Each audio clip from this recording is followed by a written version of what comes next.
Pastor Steve Osaze Edigin.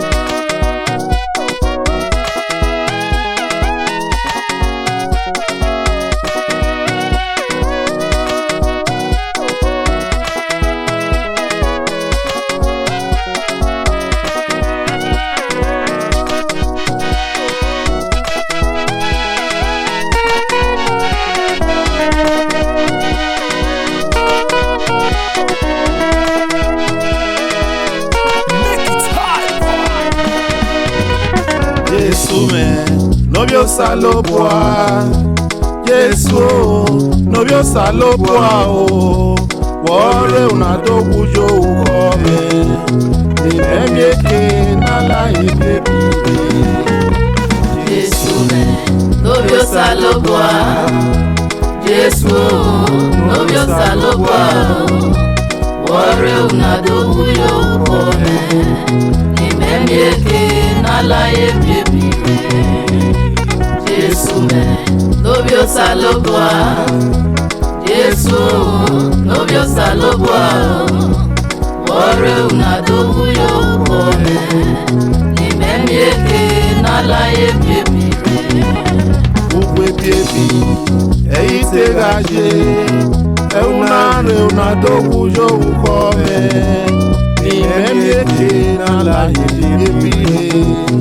Wese o na wepon me merire Ugwe biebi eite gaje Eunare unadogu jo ukome Ni memieke na la ye biebire Wese o na wepon me merire Yesu novio Saloboa, Yesu novio Saloboa wore unadogu yo ukome, nimemieke nala yebi.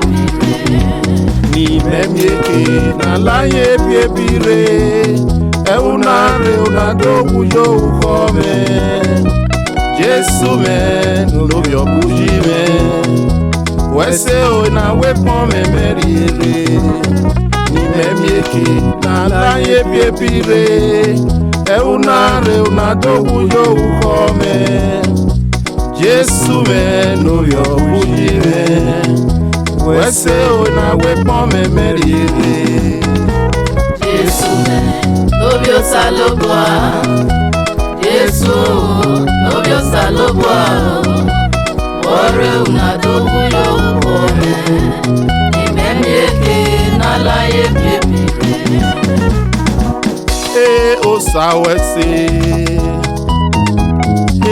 Osawese Jesu wese bebe Osawese Obuyu wese bebe Osawese Unadogu jo ukome Osawese Jesu wese bebe Osawese Jesu wese bebe Osawese Unadogu jo ukome Jesu wese bebe Jesu wese bebe Asunu kagbe meja Eri se meja kom Jesu wese bebe Obuyu wese bebe Jesu wese bebe Obuyu wese bebe Unadogu jo ukome Ni nala ye bebe